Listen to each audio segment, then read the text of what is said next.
Pernahkah kalian membayangkan sebuah negara kecil di kaki Himalaya, negeri yang terkenal damai dengan pemandangan gunung yang indah, tiba-tiba berubah menjadi neraka dalam hitungan hari? Inilah kisah paling menakutkan yang baru saja mengguncang Nepal. Dan dari video ini kalian akan tahu bagaimana sebuah negara bisa runtuh hanya dalam 48 jam. Lebih mencekam, istri mantan Perdana Menteri dibakar hidup-hidup. Gedung parlemen hangus terbakar, hingga presiden dan Perdana Menteri dipaksa mundur. Semua berawal dari hal yang dianggap sepele, unggahan gaya hidup mewah anak-anak pejabat di media sosial. Mereka disebut Nepo Babies, atau biasa juga disebut Nepo Kids, yaitu anak-anak pejabat yang pamer naik jet pribadi, kuliah di luar negeri, memakai barang branded, sementara jutaan rakyat Nepal hidup miskin dengan pendapatan hanya sekitar 23 juta rupiah per tahun. Coba kalian perhatikan bagaimana penderitaan rakyat Nepal. Para orang tua bahkan tidak mampu membeli pakaian yang bagus untuk anak-anak mereka. Tapi mereka dituntut untuk membayar pajak dan mereka masih berharap ada harapan di masa depan yang lebih baik. Tapi apa yang mereka dapatkan sebagai balasannya? Jalan rusak, pendidikan guru, sosial media yang di-ban, dan korupsi para pejabatnya yang seperti tiada akhir. Kemana perginya semua uang pajak kami? Itulah kalimat tanya yang seakan menjadi bom waktu bagi rakyat Nepal. Sementara anak-anak para pejabat Nepal justru seperti tak punya empati sama sekali. Di tengah kehidupan rakyat yang semakin sulit, anak-anak pejabat ini tanpa rasa malu terus membagikan kemewahan di sosial media. Harga satu buah jam tangan mewah mereka bahkan sudah bisa menghidupi satu desa miskin di Nepal. Awal pekan ini, sebuah video di TikTok menampilkan foto Sayuj Parjuli, putra mantan Ketua Mahkamah Agung Nepal Gopal Parjuli, berpose di samping mobil di restoran mewah. Terang-terangan memamerkan mobil dan jam tangan mewah di media sosial. Video lain menunjukkan gambar serupa dari Saugat Tapa, putra Bindu Kumar Tapa, Menteri Hukum dan Urusan Parlemen di pemerintahan Oli. Pejabat pemerintah dan politisi Nepal telah lama menghadapi tuduhan korupsi dan ketidakjelasan mengenai bagaimana uang publik dibelanjakan. Sebagian dari dana publik dicurigai digunakan untuk mendanai gaya hidup mewah yang dinikmati keluarga para pejabat. Padahal gaji resmi pejabat di Nepal tergolong kecil.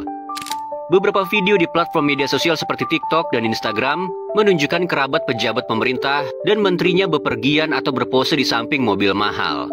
Mereka juga mengenakan pakaian bermerek dari desainer ternama.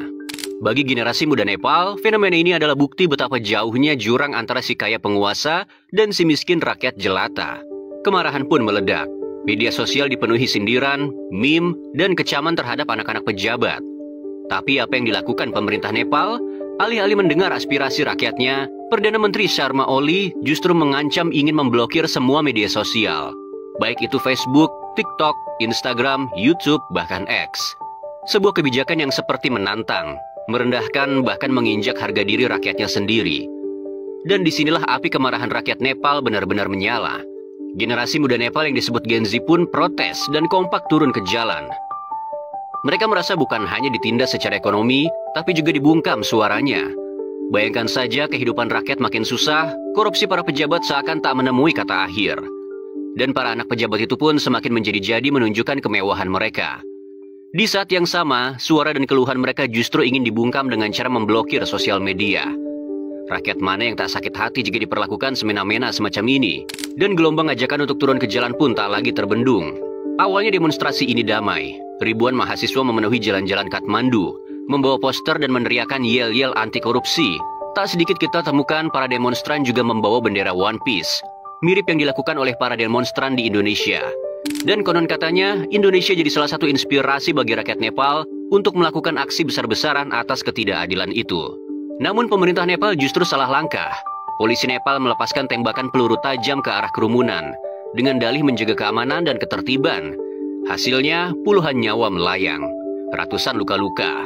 Dan kalian tahu, dalam keadaan rakyat yang lapar, dalam kehidupan yang tak mendapat keadilan, serta pejabat dan polisi Nepal justru semena-mena dengan rakyatnya, maka seruan revolusi pun akhirnya semakin tak terbendung. Dan sejak itu, Nepal masuk ke fase yang tidak bisa dihentikan lagi. Sebuah fase yang tak hanya mengejutkan para pejabat-pejabat korup di Nepal, tapi juga fase yang mengejutkan dunia. Para pejabat-pejabat itu awalnya mengira mereka sungguh kuat. Mereka berpikir bahwa kekuasaan mereka akan bisa mengendalikan segalanya.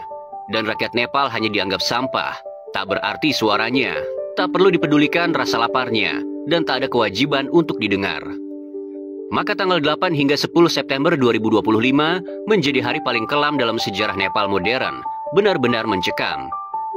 9 September, rumah mantan Perdana Menteri Jalanat Kanal dikepung massa. Istrinya, Raja Laksmi Chitrakar, diseret keluar lalu dibakar hidup-hidup. Ia sempat dilarikan ke rumah sakit, tapi nyawanya tak tertolong. Rumah-rumah pejabat tinggi lain pun ikut dijarah dan dibakar massa. Nepal benar-benar chaos. Gerakan revolusi itu benar-benar berada di tangan rakyat. Maka bandara Kathmandu ditutup total. Menteri-menteri dievakuasi dengan helikopter militer. Dan 10 September, gedung parlemen Nepal akhirnya tak lagi mampu bertahan. Gedung sebesar dan semegah itu akhirnya dikuasai oleh rakyat Nepal. Ribuan massa menyerbu, melempar bom molotov, dan memaksa polisi mundur. Gedung sebesar itu mereka bakar. Api yang berkobar itu dianggap sebagai simbol kemenangan rakyat atas ketidakadilan. Seperti tak cukup sampai di situ, bahkan beberapa pejabat tinggi dilucuti, ditelanjangi, dipukuli, hingga ada yang diarak ke sungai kemudian dilempari. Situasi benar-benar di luar kendali. Di tengah kobaran api dan kemarahan rakyat Nepal, Perdana Menteri Sharma Oli akhirnya menyerah. Ia mengirim surat pengunduran diri kepada Presiden Ramchandra Paudel. Tapi masalahnya, rakyat Nepal tidak puas hanya dengan pengunduran diri Sharma Oli. Massa tetap membakar gedung parlemen, kantor partai, bahkan kantor polisi. Tak lama berselang, tekanan makin besar. Situasi negara itu sama sekali tak lagi bisa dikendalikan oleh siapapun. Rakyat benar-benar telah memegang kendali.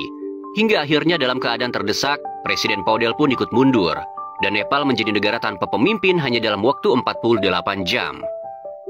Kemudian muncul pertanyaan dalam benak kita. Mengapa Nepal bisa sebegitu brutalnya?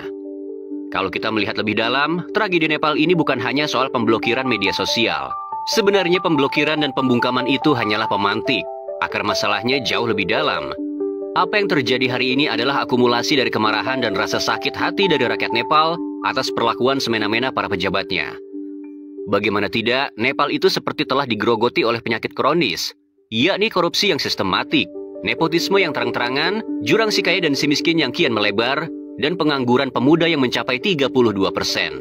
Coba kalian bayangkan 1 dari 3 anak muda di Nepal, mereka tidak bekerja dan bahkan juga tidak sekolah. Sementara itu anak pejabat justru asyik berfoya-foya dengan uang rakyatnya. Tanpa rasa malu, tanpa rasa empati, bahkan tanpa rasa takut sama sekali, mempertontonkan kemewahan itu ke seluruh negeri yang sedang lapar. Rasa sakit dan rasa frustasi rakyat Nepal telah menjadi bom waktu. Dan ketika bom waktu itu meledak, hasilnya adalah kerusuhan paling berdarah dalam 1 dekade terakhir. Akibat kerusuhan ini, dan sejak tulisan ini dibuat, tercatat 22 orang tewas dalam bentrokan, dan ratusan luka-luka. Untuk kerugian material sudah tidak bisa dihitung lagi. Selain berhasil menumbangkan Presiden Ramchandra Paudel dan Perdana Menteri Sharma Oli, sementara itu dalam rekaman nampak rakyat Nepal melucuti polisi yang kini menjadi tahanan rakyat. Menurut laporan lain, sebagian polisi dan tentara juga banyak yang memilih untuk membelot dan bergabung dalam gerakan demonstrasi tersebut. Bahkan dari beberapa video, kita dipertontonkan bagaimana rakyat menggunakan alat berat seperti ekskavator sebagai alat perang mereka. Dalam berita terbaru, kemarahan rakyat Nepal yang semakin tak terkendali, massa dilaporkan mulai melakukan penjarahan hingga membakar kantor kepolisian, bahkan sejumlah senjata laras panjang dilaporkan diambil dari markas polisi. Situasi ini menimbulkan kekhawatiran eskalasi konflik yang akan semakin meluas.